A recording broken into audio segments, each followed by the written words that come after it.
राधे राधे।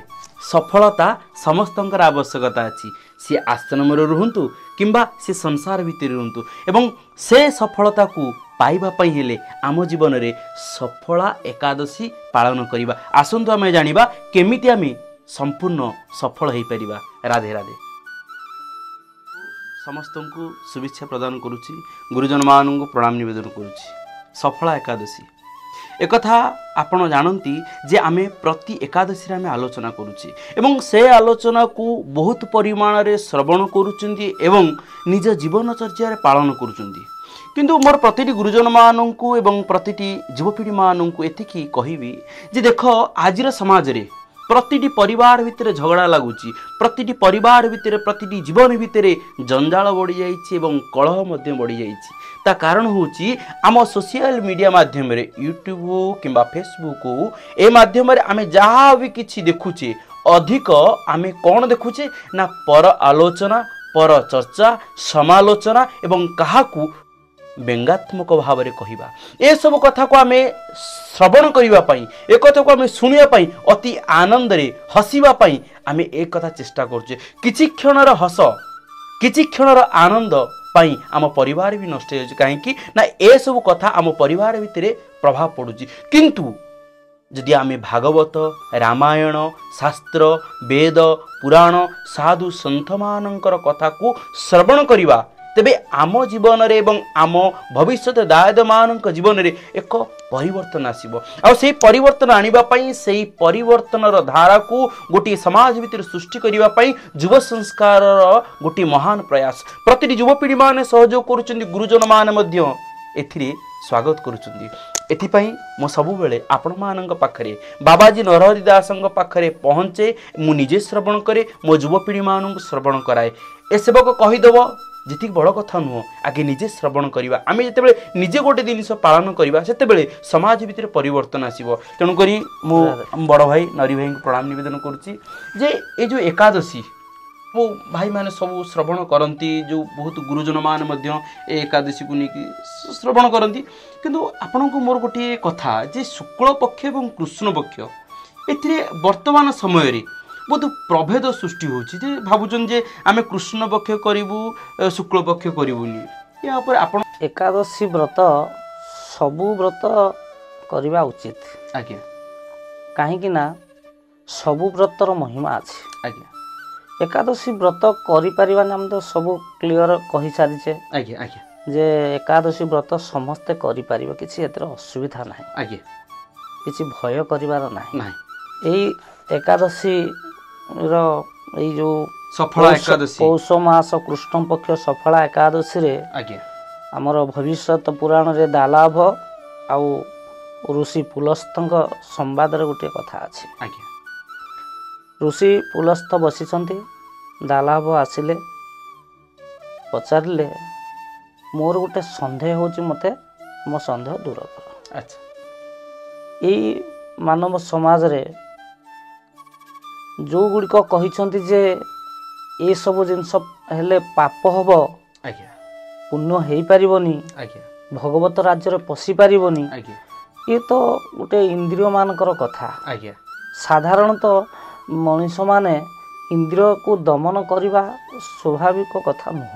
आज्ञा काहेकि ना खाद्यर आसक्ति, खराब काम करवा, खराब काम देखिबा, खराब कथा शुणा, जो सब जिनस ये तो हब ही हब, स्वभाव स्वभाव आकु तो दमन करी गोटे एकाग्रता मनटी आनिबा एते सहज पाठ नुह। ताहले ए सबु मानव माने कोन राक्षस होई जिवे। ऋषि पुलस्त कहले जहा बढ़िया कथाटिए कहले, बहुत सुंदर कथाटिए कहले। तांको सेठी दी थर कहले साधु साधु। दी थर साधु कहीं कहले ना, जो माने आकु दमन करिसंती सी हेचिति साधु, जो माने दमन करिवा पई उपाय खोजिसंती सी भी एक साधु। अच्छा से कहले साधु साधु। अच्छा से बढ़िया कथा कहले। कहले देख सत्य जुग रे मानव रहुले अलगा ରାକ୍ଷସ ରହୁଥିଲେ ଅଲଗା। ଅଲଗା। ତ୍ରେତେୟାରେ ମାନବ ମାନବ ଆଉ ଦାନବ ଏ ଦି ଜଣ ମିଶିକିନି ରହିପାରୁଥିଲେ। ଆଚ୍ଛା। ମାନେ ଅଲଗା ଅଲଗା ଘର ହେଇପାରେ କିନ୍ତୁ ରହିପାରୁଥିଲେ। ଇଏ ଯିଏ ଖରାପ କର୍ମଟା କଲା ତାକୁ ରାକ୍ଷସ ବା ଦାନବ କହୁଥିଲେ। ଯିଏ ଭଲ କାମ କରୁଥିଲା ମାନେ ବିଶ୍ୱର ମଙ୍ଗଳ ପାଇଁ ଚିନ୍ତା କରୁଥିଲା ବା ପ୍ରକୃତି ତିଆରି କରୁଥିଲା, ପ୍ରକୃତି ପାଇଁ କର୍ମ କରୁଥିଲା, ଆଉ ଏସବୁକୁ ତାଙ୍କୁ କୁହାଯାଉଥିଲା ମାନବ ବା ଉତ୍ତମ ମନୁଷ୍ୟ ବୋଲି କହୁଥିଲେ। ଦ୍ୱାପରରେ କ'ଣ ହେଲା, ଗୋଟିଏ ଘରେ ଧର ଆମର ତ୍ରେତେୟାରେ ମାନବ ଦାନବ କାହାକୁ କୁହାଯାଉଥିଲା ନା ରାବଣ ଆଉ ରାମଙ୍କ କଥା କହୁଥିଲେ। ରାମ ଗୋଟେ ବଢ଼ିଆ କାମ କରୁଥିଲେ। ରାବଣ ଯେହେତୁ ଋଷିପୁତ୍ର ହେଲେ ବି ବ୍ରାହ୍ମଣ ହେଲେ ବି ଯେହେତୁ କର୍ମଟା ତାଙ୍କର ବ୍ୟତିକ୍ରମ ହେଉଥିଲା ତାଙ୍କୁ ରାକ୍ଷସ ସ୍ୱଭାବ ବୋଲି କହୁଥିଲେ। ଦ୍ୱାପର ଯୁଗକୁ ଆସିଯିବା। ଦ୍ୱାପର ଯୁଗରେ କ'ଣ ହେଲା ନା ଗୋଟିଏ ଘରେ ଜନ୍ମ ହେଉଥିଲେ ମାନେ ରାକ୍ଷସ ସ୍ୱଭାବ ଆଉ ଗୋଟେ ଉତ୍ତମ ମଣିଷ ସ୍ୱଭାବ ଜନ୍ମ ହେଉଥିଲେ। ଧର ଆମର ଦୁର୍ଯ୍ୟୋଧନଙ୍କ କଥା ହଉ, ଅର୍ଜୁନଙ୍କ କଥା ଆସିଯାଉଛି। କଳିଯୁଗରେ ପ୍ରତିଟି ମଣିଷ ଭିତରେ ରାକ୍ଷସ ସ୍ୱଭାବ ଆଉ ମାନବ ସ୍ୱଭାବ ରହୁଛି ଆଉ ତାହାରି ଭିତରେ ଆମେ ତିଆରି କରିବାକୁ ପଡ଼ିବ। ଆଚ୍ଛା। ଏ କଥାଟି ସେ କହୁଛନ୍ତି ଯେ ଆମ ଭିତରେ ରାକ୍ଷସ ସ୍ୱଭାବ ଅଛି, ପୁଣି ଆମ ଭିତରେ ଗୋଟେ ଦିବ୍ୟ ସ୍ୱଭାବ ବି ରହିଛି, ଯେଉଁଟା ମଣିଷ ପଣିଆର ସ୍ୱଭାବ ରହିଛି। ତାକୁ ଆମେ ରାକ୍ଷସକୁ କାଟିବା ଆଉ ଭଲ ମଣିଷର ସ୍ୱଭାବଟାକୁ ଆଣିବା ଏଇ କଥାଟିକି ସେ କହିଲେ। ସେଠୁ କହିଲେ କ'ଣ ନା ସାଧୁ ସାଧୁ, ଯାହା କହିଛ ସାଧୁ ସାଧୁ।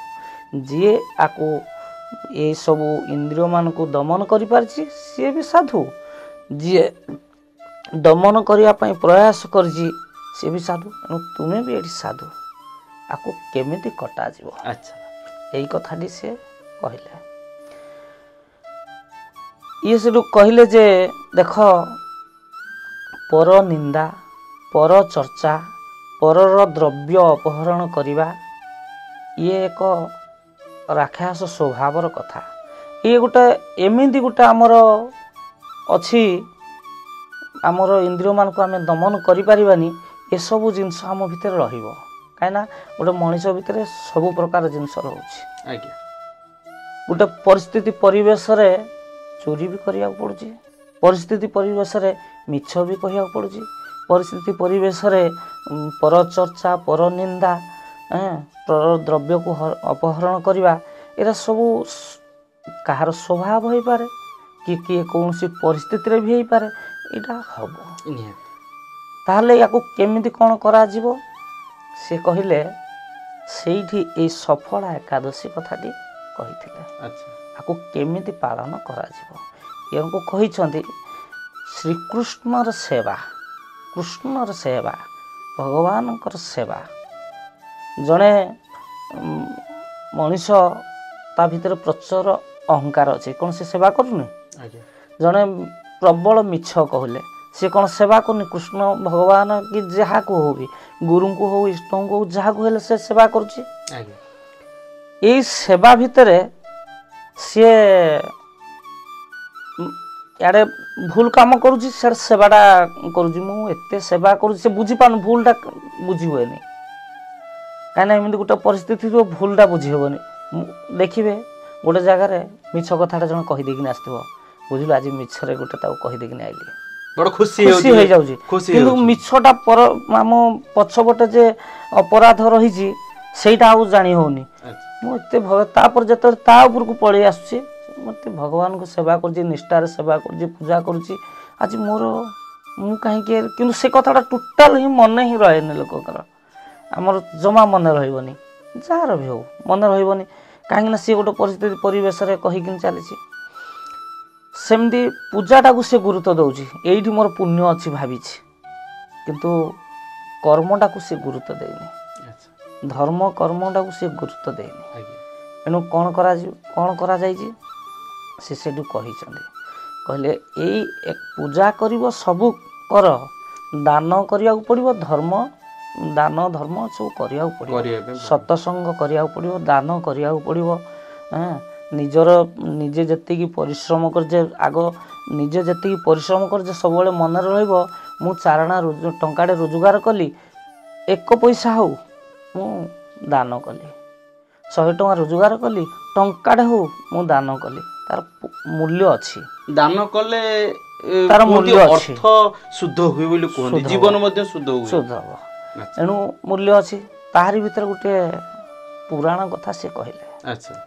କହିଲେ ଜଣେ ବ୍ରାହ୍ମଣୀ, ସିଏ ବହୁତ ଉପାସନା କରେ, ଭଗବାନ କୃଷ୍ଣଙ୍କ ପ୍ରତି ସିଏ ଏତେ ଭଲ ପାଇବା ଥାଏ ଯେ ଉପାସନା, ସବୁବେଳେ ଉପାସନା କରିବ, ବ୍ରତ କରିବ। କିନ୍ତୁ ତା ଘରକୁ ଯେତେବେଳେ ଯିଏ ଯାଆନ୍ତି ଭିକାରୀ ଟିକେ ଭିକ ମାଗିବା ପାଇଁ, କି କିଏ ବୈଷ୍ଣବ କି ବ୍ରାହ୍ମଣ ଯାଇକିନି ଯାଆନ୍ତି କିଛି ଭିକ୍ଷା ପାଇଁ, ଟୋଟାଲ ମନା କରିଦେବ, ବିରକ୍ତ ହେଇକିନି ପଠେଇଦେବ, କିନ୍ତୁ ବ୍ରତ କରେ। ଦିନେ ଋଷଭ ନିଜେ ଗଲେ କହିଲେ, ଆଉ ଭିକାରୀ ବେଶରେ ଗଲେ, ବ୍ରାହ୍ମଣ ବେଶରେ, କହିଲେ ଇଏ କ'ଣ ଏତେ ପୂଜା କରୁଛି, ଏତେ ନିଷ୍ଠା ରହୁଛି, ଭଗବତ ଚିନ୍ତନ କରୁଛି, ଗୋଟେ ଭିକ୍ଷା ଦେଉନି, ମୁଁ ଯାଏ।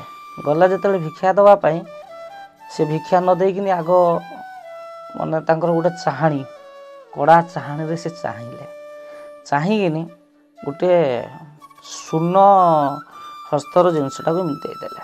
କିଛି ହାତ ସେଥିରେ କିଛି କାମରେ ଲାଗିବନି, ଗୋଟେ ଏମିତି ଗୋଟେ ଜିନିଷ ଦେଲା, ନା ଜଣେ ଖାଇପାରିବ ନା ପିନ୍ଧିପାରିବ, ଏମିତି ଗୋଟେ ଜିନିଷ ଦେଇଦେଲା, ଅଦରକାରୀ ଜିନିଷ ଗୋଟେ ଦେଇଦେଲା। ଆଉ ଇଏ ତ ଯାଇଥିଲେ ଗୋଟେ ପରୀକ୍ଷା କରିବା ପାଇଁ, ଇଏ କାହିଁକି ଦୁଃଖ କରିବେ, ଧରିକିନି ଆସିଲା ପରେ କିଛି ଦିନ ପରେ ସେ ବ୍ରାହ୍ମଣୀ ଦେହ ଛାଡ଼ିଲେ।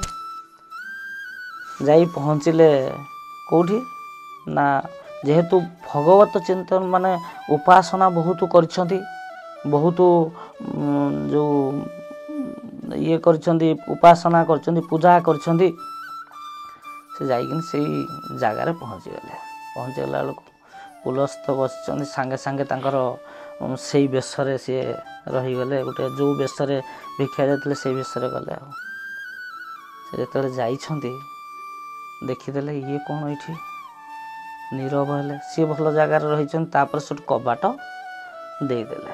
ଯେଉଁମାନେ ସବୁ ଥିଲେ, ସେବିକା ଥିଲେ, ବ୍ରହ୍ମଚାରିଣୀ ଥିଲେ, ସବୁ ତାଙ୍କୁ କବାଟ ଦେଇଦେଲେ।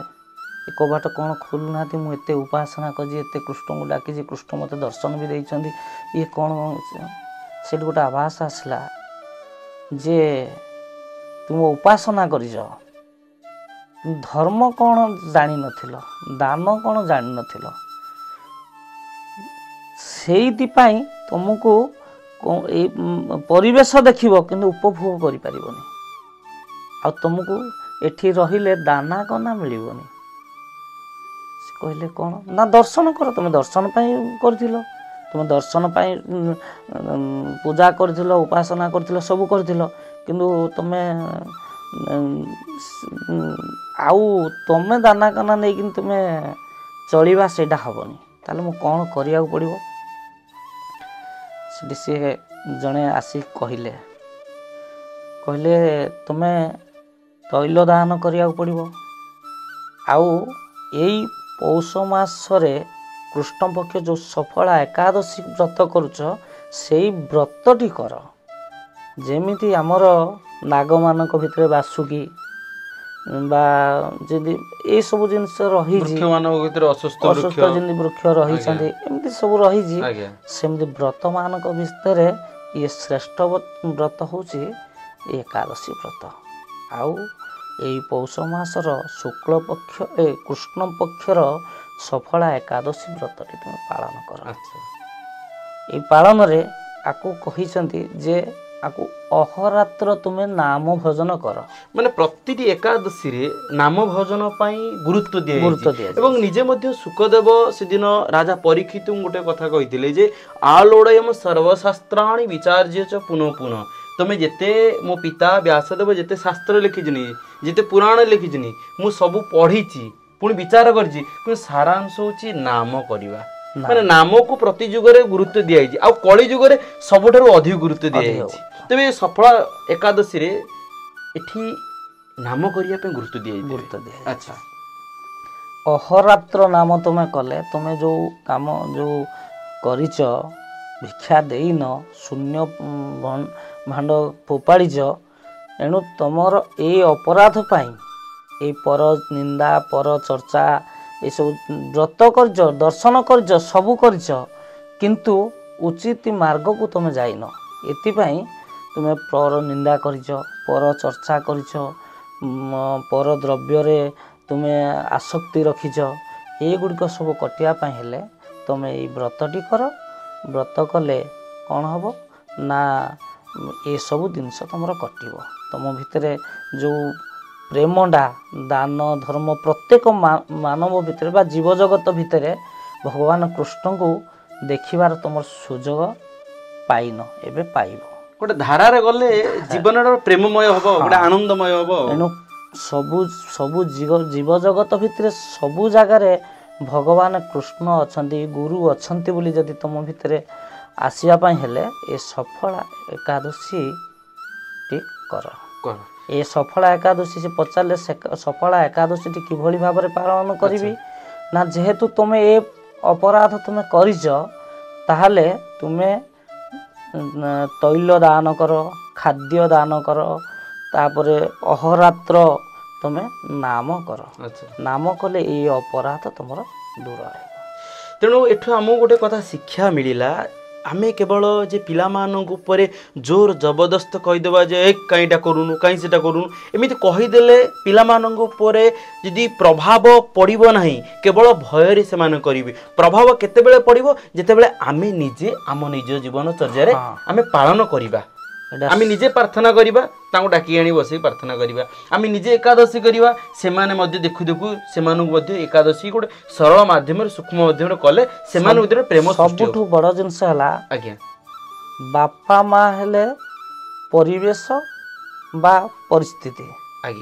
ବାପା ମା ଯଦି ପରିବେଶ ତିଆରି କଲେ, ମାନେ ନିଜେ ଠିକ୍ ଭାବରେ ଶ୍ରଦ୍ଧା କଲେ, ନିଜେ ପ୍ରାର୍ଥନା କଲେ, ନିଜେ ଏକାଦଶୀ ବ୍ରତ କଲେ, ନିଜ ପରିବେଶଟାକୁ ଭଲ ଶାନ୍ତି ତିଆରି କଲେ, ଭଜନ କୀର୍ତ୍ତନରେ ମନ ଦେଲେ, ତାହେଲେ ପିଲାମାନେ ଯେମିତି ଆପେ ଆପେ ତାଙ୍କ ଭିତରେ ସୃଷ୍ଟି ହେବ। ନହେଲେ ନିଜେ ନ କରି ପିଲାମାନଙ୍କୁ ତୁମେ ଯାଅ ପ୍ରାର୍ଥନା କର। ଆମେ ଦେଖିଛୁ କେତେ ଗୁଡ଼ିଏ ଜାଗାରେ ଛୋଟ ଛୋଟ 5 ବର୍ଷ 7 ବର୍ଷ ପିଲାମାନଙ୍କୁ ଶିଖେଇ ଦେଇଥିବେ, ତୁ ଗୀତା ପଢ଼ିଲୁ, ଭାଗବତ ପଢ଼ିଲୁ, ଗୀତା ପଢ଼ିଲୁ, ପ୍ରାର୍ଥନା କଲୁ, ସେସବୁ କରିବେ। ସେଇ ସମୟଟାରେ ସେ ଯେହେତୁ ମାନେ ନିଷ୍କଳଙ୍କ, ତାଙ୍କ ଭିତରେ କଳଙ୍କ ନାହିଁ ଆଉ କପଟତା ନାହିଁ, ଏଣୁ ସେ ଯେତେ ଯାହା କହିବ ସେ ସେଇ ସମୟରେ କହିବେ। ତାଙ୍କ ମଧୁର ମଧୁର କଥା ଶୁଣି ବାପା ମା ମାନେ ଖୁସି ହେଇଯାଆନ୍ତି। ଯେଉଁଠି ସଭା ସମିତି ଭଲ ମନ୍ଦକୁ ଯାଆନ୍ତି ବା ଗୋଟେ ସତ୍ସଙ୍ଗକୁ ଯାଆନ୍ତି, ସେଠି ଆଖପାଖ ତାଙ୍କ ଯେଉଁ ପରିଚିତ ଲୋକଙ୍କ ସାଙ୍ଗରେ କୁହନ୍ତି, ଦେଖ ମୋ ପୁଅ ମୋ ଝିଅ କେତେ ସୁନ୍ଦର ଭାବରେ ଗାଇଦେଲୁ ମାମା, ଗାଇଦେଲୁ ବାପା, ସେ ଗାଇଦେବେ ସମସ୍ତେ ଆରେ ଆରେ ବଢ଼ିଆ। କିନ୍ତୁ ଠିକ୍ 10 ବର୍ଷ 8 ବର୍ଷ 9 ବର୍ଷ 10 ବର୍ଷ 12 ବର୍ଷ ପରେ ସେଗୁଡ଼ାକୁ ଆଉ ମନେ ନଥିବ। ଏ କମ୍ପ୍ଲେନ୍ ମଧ୍ୟ ମୋ ପାଖକୁ ଆସିଛି, ତାର ଗୋଟେ ଆଗ୍ରହ ନାହିଁ। ଗୋପାଳ ଭାଇ, ମୋ ପୁଅଟା 5-6 ବର୍ଷରେ ବହୁତ ଛୋଟ ହେଇଥିଲା, ବହୁତ ଭଲ ପାଠ ପଢ଼ୁଥିଲା, ଭଲ ଗୀତା କହୁଥିଲା, ଭଲ ଶାସ୍ତ୍ର ପଢ଼ୁଥିଲା, ଭଲ ଠାକୁର ଭକ୍ତି ଥିଲା, ଏବେ ଆଉ ତା ଭିତରେ ନାହିଁ। ଏ ମାନସିକତା ବି ଆସିଛି, ପିଲାମାନଙ୍କ ଭିତରେ ବି ପ୍ରଶ୍ନ ଆସିଛି। ତା କାରଣ ହେଉଛି ବାପା ମା କିଛି କରୁନଥିବେ। ବାପା ମା ତାଙ୍କର କଳହ ତିଆରି ହେଉଥିବ, ଝଗଡ଼ା କରୁଥିବେ, ଖରାପ କଥାରେ ହେଉଥିବେ ପିଲାମାନଙ୍କ ଆଗରେ, ସିଏ ଖାଲି ଜବରଦସ୍ତି କରୁଥିବେ। ତାର ଯେତେ ଦିନ ଭୟଟା ତାଙ୍କର ଥିବ, ସେତେ ଦିନ ବାପା କାଳେ ବିଗିଡ଼ିବ, ମା କାଳେ ବିଗିଡ଼ିବ, ସେ ପ୍ରାର୍ଥନା ଟିକେ କରିଦେଲେ କାମ ସରିଲା। ସେ କ'ଣ ସେ ବୁଝିନି। ତା ଭିତରେ ପଶିବା ପାଇଁ ହେଲେ ବାପା ମା ପରିବେଶ ହେବା ଦରକାର। ବାପା ମା ନିଜେ ପରିବେଶ ହେଇଗଲେ ସେଇଟା ତାର ଆପେ ଆପେ ଆପେ ଆପେ ତାଙ୍କର ହେଇଯାଇପାରିବ। କିନ୍ତୁ ବାପା ମା ଯଦି ପରିବେଶ ନ ହେବେ, କହିବେ ପିଲା ମୋର ପ୍ରାର୍ଥନା କଲୁ, ସିଆଡ଼ୁ ଆସିଲା ବେଳକୁ କିଛି ତାପରେ 5 ବର୍ଷ 7 ବର୍ଷ 8 ବର୍ଷ ଡେଇଁ ସାରିଲା ପରେ ସେ ତାର ମନଟା ଲାଗୁନଥିବ, ସେ ଭିତରେ କିଛି ପଶି ପାରିନଥିବ, ଯେ କ'ଣ ପ୍ରାର୍ଥନା କରୁନୁ, ଝଗଡ଼ା କରିବେ, ମାରିବେ, ପିଟିବେ। ପ୍ରାର୍ଥନାଟାକୁ ଜୋର ଜବରଦସ୍ତି କରାଯାଏନି। ଏମିତି ବାପା ମା ନିଜେ ଏମିତି ତିଆରି ହେବା ଦରକାର, ସେ ପରିବେଶ ସୃଷ୍ଟି କରିବା ଦରକାର। ନା ମା ପାଖରେ ଟିକେ ବସିବା, ପ୍ରାର୍ଥନା ଟିକେ କରିବା, ସେମିତି ପରିବେଶ ମଧ୍ୟ ରହିଛି। ମୁଁ ଗୋଟିଏ ଆଶାରାମ ବାପୁଙ୍କର ଜଣେ ପରିବାର ଭିତରକୁ ଆମେ ଯାଇଥିଲୁ।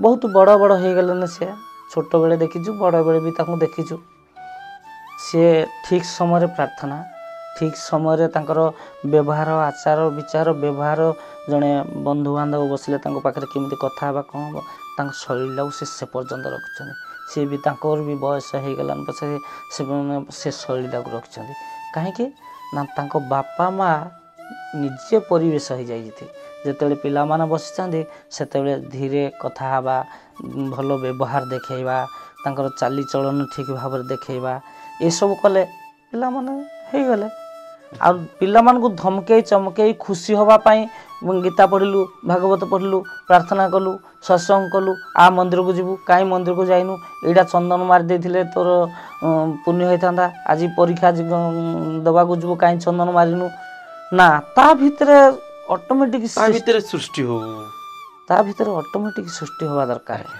ଆମର ସବୁ ଜାଗାରେ ସେଇଭଳି ହେବା ଦରକାର ଆମେ ଗୋଟେ ପିଲାକୁ ଖରାପ କହିହେବନି କାହିଁ ସମାଜ ବର୍ତ୍ତମାନ ସେଇଭଳିଆ ହେଇଛି ସେ 5 ଜଣ ସହିତ ମିଶୁଛନ୍ତି ଯେମିତି ଘରକୁ ଆସିଲେ ତାଙ୍କର ଆମେ ଗୋଟେ ଯେମିତି ଗୋଟେ ଆମେ ଧର ଯୁଆଡ଼େ ଯାହା କରୁଥା ଯୋଉଠି ଯେତେବେଳେ ଯାହା କରୁଥା ସନ୍ଧ୍ୟାବେଳେ ଆମର କ'ଣ ପଡ଼ିଗଲା ଅଭ୍ୟାସ ପ୍ରାର୍ଥନା କରେ ଏଇ ସମୟରେ ଭାଇ ଡିଷ୍ଟର୍ବ କରନା ମୁଁ ଟିକେ ପ୍ରାର୍ଥନା କରିବି ଯେମିତି ସାଧୁସନ୍ଥ ମାନେ ତାଙ୍କ ସମୟରେ ନା ସେ ସଂସାର ଭାସି ଯାଉ କିନ୍ତୁ ତାଙ୍କ ସମୟରେ ସେ ଧ୍ୟାନ ଜପ ପ୍ରାର୍ଥନା ସେସବୁ କରିବେ ଜଣେ ଯିଏ ବି ଯେମିତି ଲୋକଟି ହେଇଥାଉ ଜଣେ ଲୋକ କହୁଛି ମୁଁ ମୋର କର୍ମ ହିଁ ମୋର ଭଗବାନ ଠିକ୍ ଅଛି ତୁ କର୍ମ ଭଗବାନ କରିକି କ'ଣ କରିପାରିବ ତମେ ନା ପଇସା ରୋଜଗାର କରିବ ପଇସା ରୋଜଗାର କରିସାରିଲେ କିଛି ଦିନ ପଇସା ରୋଜଗାର ଭଲ ଭାବରେ ପଇସା ରୋଜଗାର କଲ ପିଲା ଛୁଆ କେମିତି ଚଳିବେ ଅମକ କରିବେ ସମୟ କରିବେ ଏସା କରିବେ ତେସା କରିବେ ଏମିତି ହେଇ ଦିନ କଟିଗଲା ଠିକ୍ ଯେ ତମର ସବୁ ସରିଗଲା ପରେ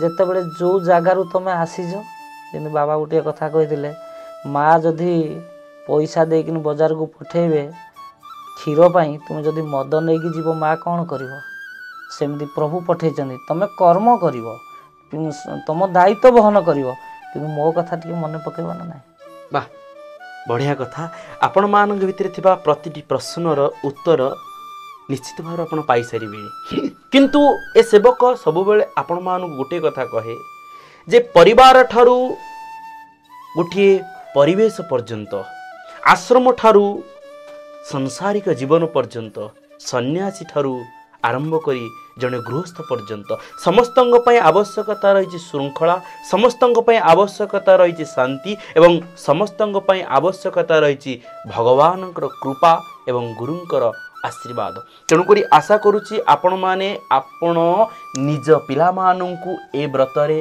ଏ ଚାଲିଚଳନରେ ନିଶ୍ଚିତ ଭାବରେ ସାମିଲ କରନ୍ତୁ ଦେଖିବେ ନିଶ୍ଚିତ ଭାବରେ ଆପଣମାନେ ବି ସଫଳ ହେବେ ଧୀରେ ଧୀରେ ସମୟ ଲାଗିବ କିନ୍ତୁ ନିଶ୍ଚିତ ଭାବରେ ହେବ ତେଣୁକରି ସେ ପ୍ରଚେଷ୍ଟା ସେ ପ୍ରୟାସ ଏବେଠାରୁ ଜାରି ରଖନ୍ତୁ ଦେଖିବେ ନିଶ୍ଚିତ ଭାବରେ ଆପଣଙ୍କ ପରିବାର ମଧ୍ୟ ବୈକୁଣ୍ଠରେ ପରିଣତ ହେବ ରହୁଛି ରାଧେ ରାଧେ ସଫଳତାର ସହିତ ସଫଳ ଏକାଦଶୀକୁ ଆମେ ପାଳନ କରିବା ରାଧେ ରାଧେ କହିବା ଜୟ ଶ୍ରୀ ରାଧେ ହରି ପ୍ରଣାମ।